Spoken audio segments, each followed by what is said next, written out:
जय हिंद साथियों। पॉलिटी भाग 9 पंचायत। इससे पहले वाली क्लास में भाग 8 से लेकर के और भाग 20 तक आपका सब हो गया है। 8, 9 अभी छूटा है। 8 हमने आपको बता दिया है, 10, 11, 12, 13, 14, 15, 16, 17, 18, 19, 20। एकदम आप जाके देख लीजिए प्लेलिस्ट में, वहाँ पर है, वहाँ से आप देख लीजिए। एक बार अगर आप देखे रहेंगे तो आप अगर ऑफलाइन में भी पढ़ रहे हैं तो आपको और बेहतर समझ में आ जाएगा। ऑफलाइन अगर एक बार आप पढ़ लिए होंगे तो आपका बहुत बेहतरीन तरीके से रिवीजन भी हो जाएगा, है ना। तो आइए हम लोग शुरू करते हैं पंचायत। तो अगर पंचायत की बात की जाए, देखिए सरकार की जो 0 स्तर का प्रशासन होता है वो पंचायत से ही शुरू होता है। तो पंचायत की अगर बात की जाए तो सबसे पहले स्थानीय स्वशासन इसको कहा गया। तो इसकी शुरुआत देखिए किस आधार से हो रही है, थोड़ा सा हमने पहले से लिख दिया। 1864 ईस्वी में सरकार ने एक प्रस्ताव द्वारा स्वशासन को मान्यता प्रदान किया। जैसे लोगों ने कहा कि एक स्थानीय स्तर पर एक ऐसा शासन हो कि जिसकी वजह से छोटे छोटे कबीलों के छोटे छोटे गांवों को एक में इकट्ठा करके और उनका प्रशासन चलाया जाए। तो ये प्रस्ताव पारित। अब देखिए वहीं पर 1864 में पहली बार ये व्यवस्था लाई गई। उस समय ब्रिटिश सरकार जो थी उसने कहा स्वशासन को मान्यता दे दिया जाए। तब तक 1874 ईस्वी में उस समय लॉर्ड मेयो साहब आ गए, और जैसे ही लॉर्ड मेयो आ गए तो लॉर्ड मेयो ने क्या किया कि पंचायत को कार्यात्मक एवं वित्तीय सहायता प्रदान कर दिया। वही पंचायत का मतलब यह है कि सरकार से भी फंडिंग होने लगी। जब सरकार से फंडिंग होने लगी तभी तो आपके गाँव का विकास होगा। पंचायत का मतलब होता है गाँव। भारत का वह कौन सा एकमात्र राज्य है जहाँ पर पंचायत व्यवस्था नहीं लागू है? तो आपके दिल्ली में नहीं लागू है। दिल्ली में इसलिए नहीं लागू है क्योंकि वहाँ पहले से विकसित है, नाली नर्मदा पंडा हुआ, लाइट बिजली पानी चक्रोट नाली सब टनाटन है, मामला फिट है। तो वहाँ के लोगों को ज़रूरत नहीं है। बाकी जहाँ पर इसकी ज़रूरत है वहाँ पर इसको लगाया जाए, वहाँ नाजायज़ पैसा क्यों खर्च कर दिया। तो दिल्ली आपका एक ऐसा राज्य है जहाँ पर पंचायत की व्यवस्था नहीं लागू है। उसके बाद क्या हुआ, 1882 ईस्वी में रिपन जो है वायसराय बने। तो रिपन ने इसको क्या कर दिया, मोहर लगा दिया। जब रिपन ने इस पर अपनी मोहर लगा दिया, लॉर्ड रिपन ने 1882 में, तो ये पारित भी हो गया। जब ये पारित हो गया तो धीरे धीरे ये काम करना शुरू कर दिया।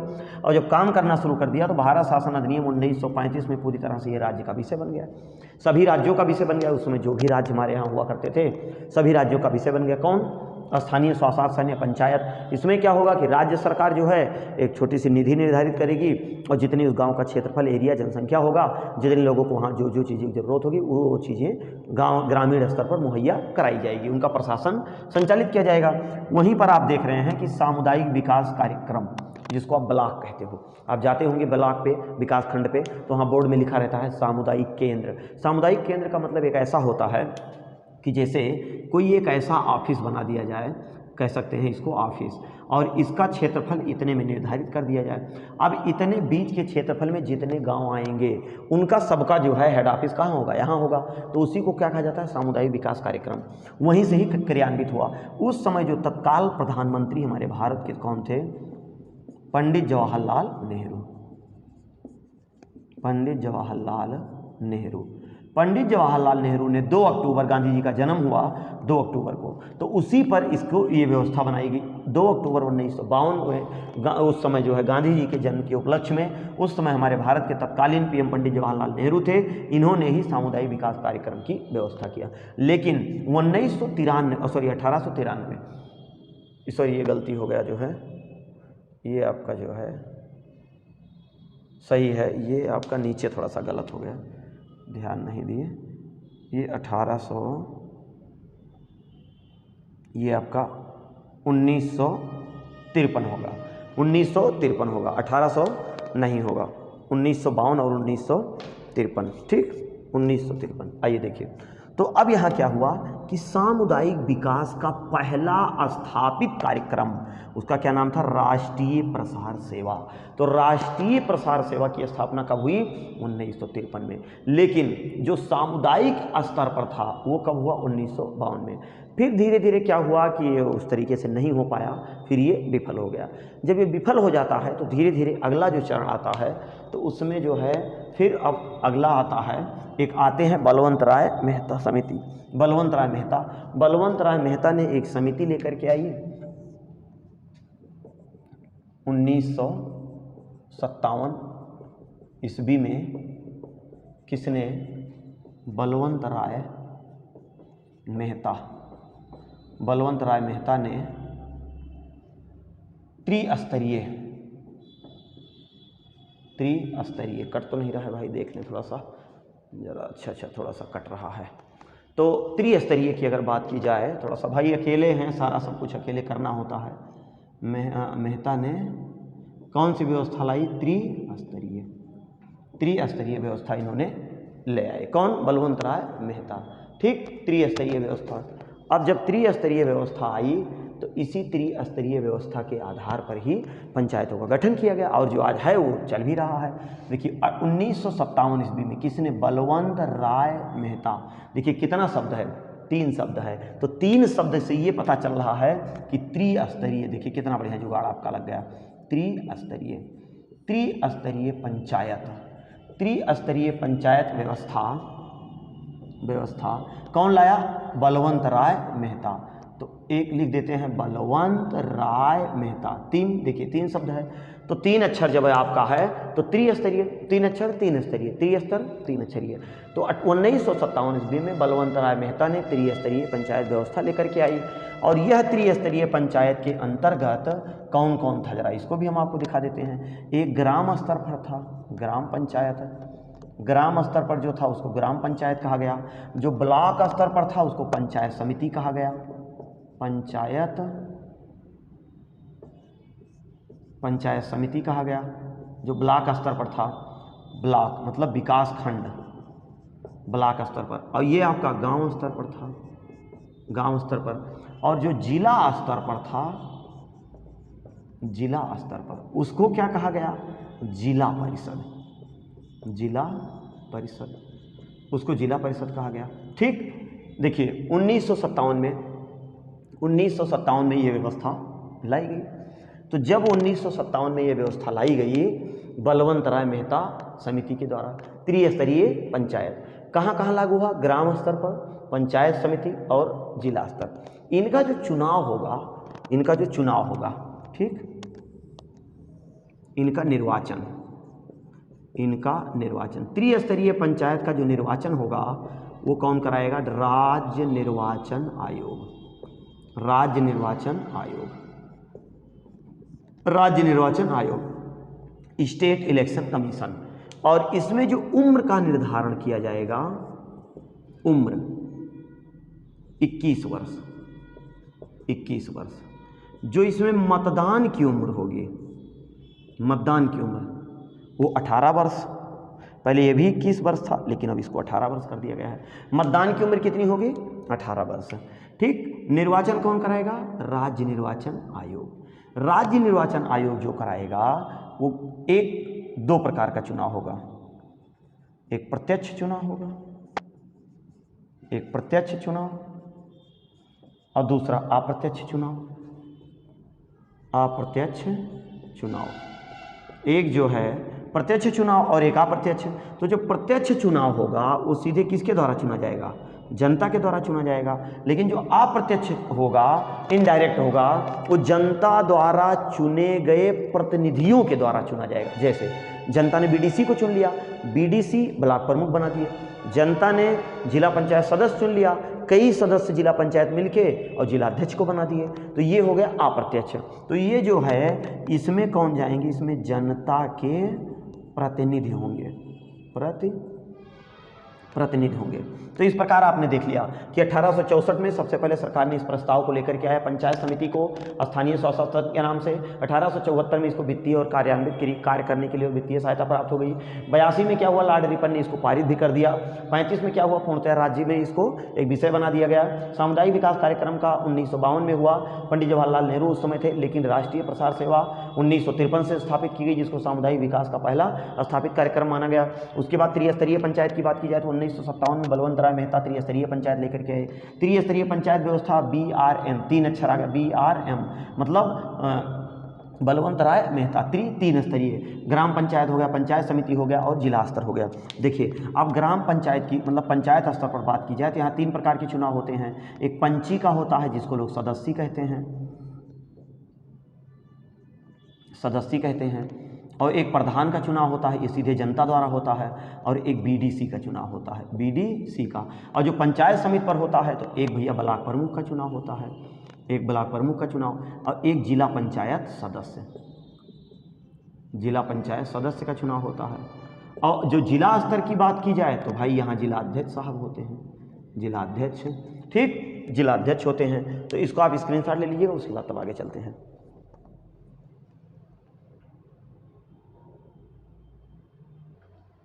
चलिए, तो अब हम लोग देखेंगे इसमें जो है कि सबसे पहले पंचायती राज व्यवस्था कहाँ लागू हुई। तो जैसे जब बलवंत राय मेहता ने लाया तो बलवंत राय मेहता की सिफारिश पर व्यवस्थित किया गया। तो सबसे पहले कहाँ लागू हुई, तो अगर बात करें कि पंचायत सर्वप्रथम जो राजस्थान है, राजस्थान के नागौर जिले में पहला सर्वप्रथम। लेकिन वही दूसरा आपका आंध्र प्रदेश।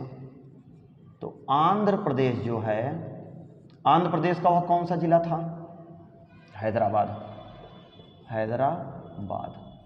हैदराबाद जिले में, ठीक। पहला आप देख रहे हैं, सबसे पहला राजस्थान, दूसरा देख रहे हैं आंध्र प्रदेश।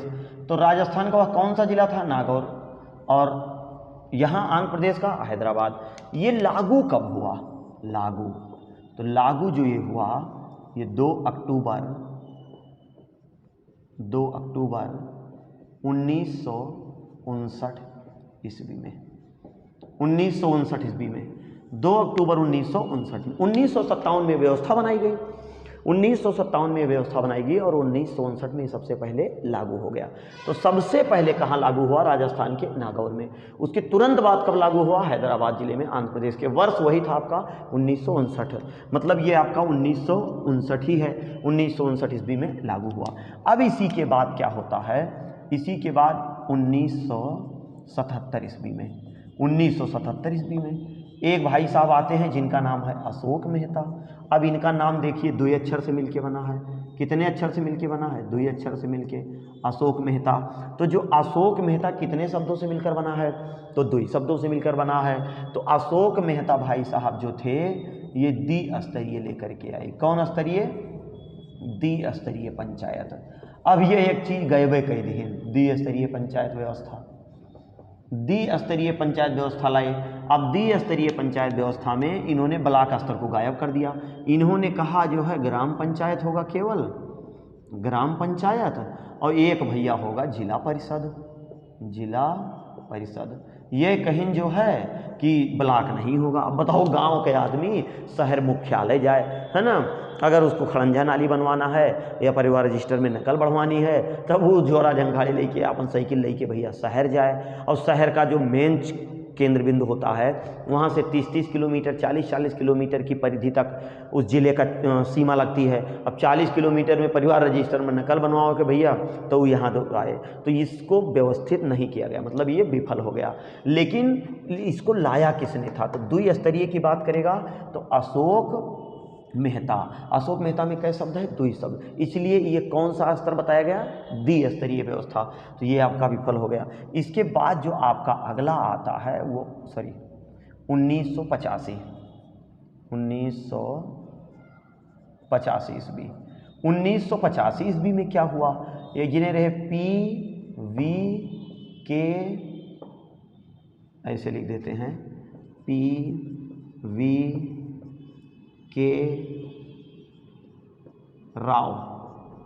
PVK राव समिति। ये देखिए P1 2 3 4, मतलब PVK राव, कई अक्षर है, 4। इन्होंने कौन स्तर लाया, 4 स्तर। अब देखा 4 स्तर लेके भाई साहब आ गए। इतना बढ़िया याद करने देखिए तरीका है। त्रिस्तरीय में 3, द्विस्तरीय में अशोक मेहता 2 शब्द, और बलवंत राय मेहता 3 शब्द, 3, अशोक मेहता 2, PVK राव कै 4 स्तरीय ले आए भाई साहब। ये जब ये 4 स्तरीय लेकर के चले आए, अब 4 स्तरीय में कहा पहला स्तर, जो पहला स्तर इन्होंने कहा ग्राम पंचायत, कहीं चलो ठीक, ये तो बात समझ में आ रही है। दूसरा इन्होंने कहा पंचायत समिति, वो सही है, मतलब ब्लॉक स्तर जिसको कहते हैं। तीसरा जिला परिषद, जिला स्तर पे इन्होंने कहा कि जिला परिषद। और भैया ये चौथा जो लेके आए वो राज्य स्तर पर राज्य परिषद ले चला आए। राज्य स्तर पर क्या लेकर के आए? राज्य परिषद लेकर के आए। यह राज्य परिषद मतलब ये चारों व्यवस्थाएं लागू है कहाँ? मतलब कि 4 स्तरीय जो है, 4 स्तरीय पंचायत पश्चिम बंगाल में लागू है। केवल और केवल कहाँ लागू है? पश्चिम बंगाल में। तब तक एक और व्यक्ति आ गए, ये भाई साहब आ गए 1986 ईस्वी में। 1986 ईस्वी में ये के रहे, इनका नाम रहा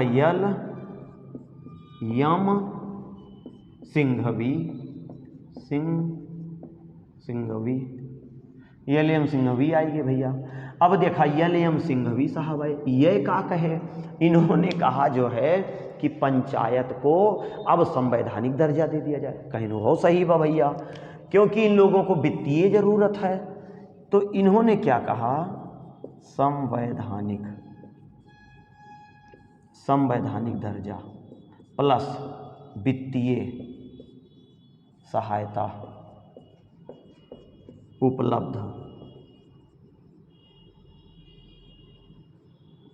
उपलब्ध कराया जाए। संवैधानिक दर्जा की बात किसने की? सासे संवैधानिक, सासे सिंघवी। यह सही हो गए। तो सिंघवी साहब जो रहे, सासे सिंघवी और सासे संवैधानिक, दो ही काम। कहीं संवैधानिक दर्जा दे दिया और भैया वित्तीय सहायता दे दिया। कहीं हाँ ये बात सही है। तो जब संवैधानिक दर्जा दिया गया तो संशोधन किया गया, 73वां संशोधन और 74वां संशोधन किया गया। फिर उस आधार पे इसको लाया गया। अब इसका स्क्रीनशॉट लीजिए, तब आगे चलते हैं।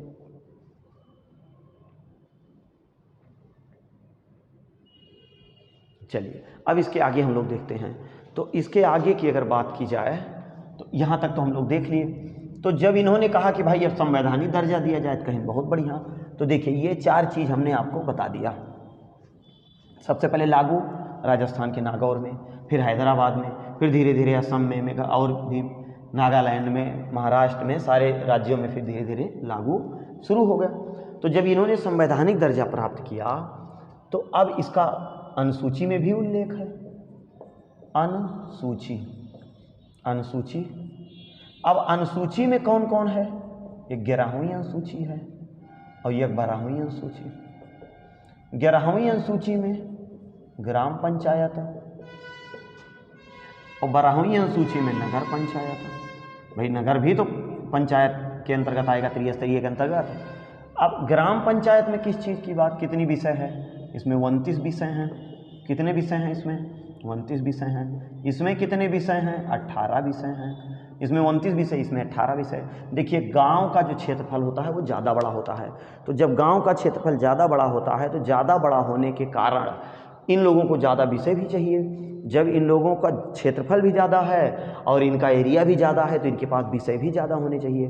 तो ज़्यादा विषय की अगर बात की जाए तो किसके पास है? ग्राम पंचायत के पास। वहीं अगर नगर पंचायत की बात की जाए तो नगर वालों का क्षेत्रफल छोटा होता है। क्यों? क्योंकि हमारे लोग के जितना भाई गाँव में सबके सरिया होती है। अब अंग्रेजी मीडियम वाले सोच रहे होंगे व्हाट इज सरिया? अरे सरिया में भैया जहाँ जानवर वगैरह रहते हैं उसको गाँव में सरिये बोला जाता है ना, और शहर में इसको गौशाला बोलते हैं लोग। ठीक, तो आप इसमें देख रहे हैं कि 11वीं में ग्राम पंचायत, 12वीं नगर पंचायत। इसमें कितने विषय हैं? 29। इसमें कितने विषय हैं? 18 विषय। अब इसको कौन से संशोधन के द्वारा जोड़ा गया? तो संशोधन की अगर बात करें तो जो 11वां था वो 73वां संशोधन और जो 12वां है वो 74वां संशोधन। ठीक, 1992 में ये जोड़ा गया। लेकिन ये लागू की अगर बात करें तो ये आपका हो जाएगा जोड़ा गया, ये दोनों एक साथ जोड़ा गया। ठीक है, ये आपका एक साथ जोड़ा गया, गठन हुआ इसी के साथ। लेकिन 1993 में ये क्या हो गया? ये लागू होता है। 1993 में लागू होता है। तो लागू की अगर बात की जाए तो 24 अप्रैल 1993, 24 अप्रैल 1993 में संपूर्ण भारत में लागू हो गया। क्या लागू हो गया? पंचायत लागू हो गया।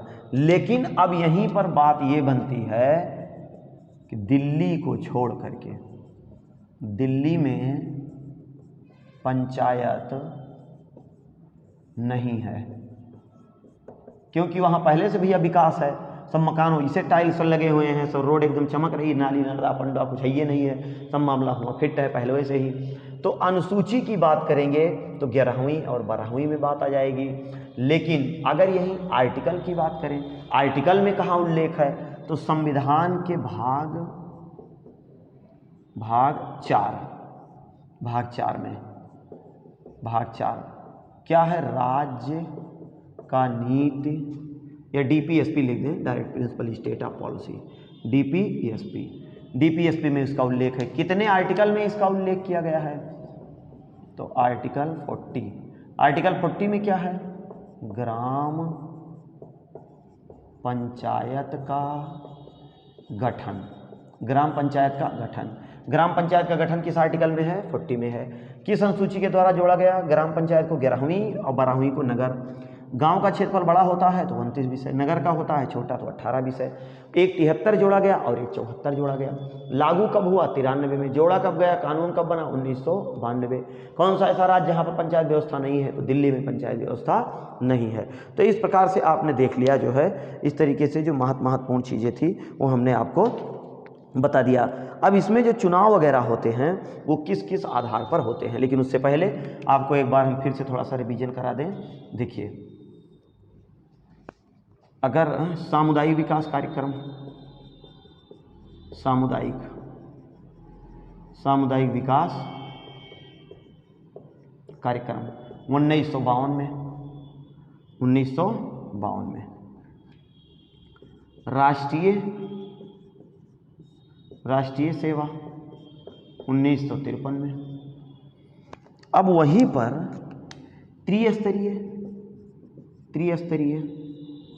त्रिस्तरीय बलवंत राय मेहता 1957 में। द्विस्तरीय तो अशोक मेहता, 2 अक्षर है, 1977 में। 4 स्तरीय PBK राव 1985 में।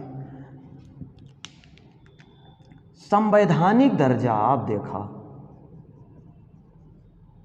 संवैधानिक दर्जा के हिस्से 7 से संवैधानिक, 7 से सिंघवी, LM सिंघवी साहब 1986 में। तो ये मुख्य चीज़ें सबसे पहले कहाँ लागू हुआ? तो सबसे पहले आपका लागू हुआ राजस्थान के नागौर जिले में। तो अब ये पंचायत आपका पूरा इधर से यहाँ से जितने भी महत्वपूर्ण चीज़ें थी वो हमने बता दिया है। अब इसमें एक दिल्ली है, दिल्ली को क्या बना दिया गया? NCR का मतलब राष्ट्रीय राजधानी क्षेत्र बना दिया गया। मतलब पहले दिल्ली इतना बड़ा था, अब ये इतना बड़ा हो गया है। तो इतना बड़ा होने का मतलब ये हुआ कि NCR का मतलब ये हुआ कि नेशनल, ये देखिए, ये नेशनल कैपिटल रीजन मतलब राष्ट्रीय राजधानी क्षेत्र, मतलब इसको क्या कह सकते हैं कि हरियाणा के 14 जिले प्लस यूपी के 8 जिलों को शामिल करके NCR नेशनल कैपिटल रीजन बनाया गया। तो इसमें एक संशोधन किया गया। कौन सा संशोधन था? 69वां संशोधन 1991 में। 69वां संशोधन कब हुआ? 1991 में। इसी संशोधन के द्वारा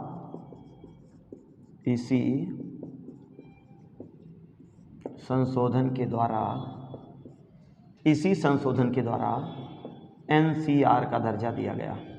एनसीआर का दर्जा, एनसीआर का दर्जा का मतलब ये हुआ कि जैसे उत्तर प्रदेश के कुछ ज़िले थे, 8 ज़िले, उन लोग उसमें शामिल कर दिया गया। हरियाणा के 14 ज़िलों को ले लिया गया। मतलब अब दिल्ली का क्षेत्रफल थोड़ा सा बड़ा हो जाए। यहाँ का सड़क, नाली, इनारा, कुआं, बिजली, पानी सब कौन व्यवस्था देख रहा है? दिल्ली। तो इसलिए आप देखते होंगे पेपर वगैरह में निकलता है कि आज दिल्ली के एनसीआर क्षेत्रों में हुई बारिश, एनसीआर छोड़ करके बाकी क्षेत्रों में हुई बारिश। तो यही एनसीआर का मतलब यही हुआ कि जब उसका क्षेत्रफल बड़ा हो गया। तो यूपी के कुछ ज़िलों को ले लिया गया और जो है हरियाणा के, लेकिन वहाँ का प्रशासन यूपी और हरियाणा की सरकार में है। बाकी सारा काम कौन करेगा? तो ये करेंगे। तो इस प्रकार पंचायत से जो बहुत ही महत्वपूर्ण चीज़ें थी वो सारी चीज़ें हमने आपको महत्वपूर्ण चीज़ें बता दिए हैं। तो आपका इसमें जो हो गया है, इसके अलावा दूसरा जो पार्ट होगा उसमें और भी जो मुख्य चीज़ें होंगी वो हम आपको बता दें, क्योंकि वीडियो अगर ज़्यादा बड़ा हो जाएगा तो आपके लिए दिक्कत हो जाएगी। हम ये चाहते हैं कि छोटी छोटी वीडियो रहे तो आपको पढ़ने में आसानी हो जाए। तो इसका स्क्रीनशॉट ले लीजिएगा, और भी अगर कोई आपको समस्या होगी तो आप इसको ज़रूर बताइएगा। दूसरा वाला जो चैनल है हमारा देव सर टीचिंग, देव सर टीचिंग पे हम आपको हिस्ट्री और पॉलिटी 2 क्लास आपको एकदम 0 से दे रहे हैं। तो पॉलिटी मान लीजिए इधर आपका भाग 8 से लेकर के भाग 20 तक आपको इस चैनल पर है, बाकी उसका शुरुआत से लेकर के और भाग 7 तक, भाग 7 तो मान लीजिए निर्धारित कर दिया गया है 6 तक, पूरा आपको वो पढ़ाएंगे। जब वो समाप्त हो जाएगा तो इसके बाद जो कुछ थ्योरिकल चीज़ें हैं वो हम आपको बता देंगे। कुछ लोगों का एग्जाम 12 जून को है, शायद पीसीएस भी देने जा रहे होंगे, या और भी TGT, PGT, LT, GIC, super TET जो भी होगा, ये सभी भर्ती परीक्षाओं के लिए महत्वपूर्ण सेशन है। तो इसका स्क्रीनशॉट ले लीजिए। मिलते हैं नेक्स्ट वीडियो में, तब तक के लिए जय हिंद, जय भारत, वंदे मातरम। धन्यवाद।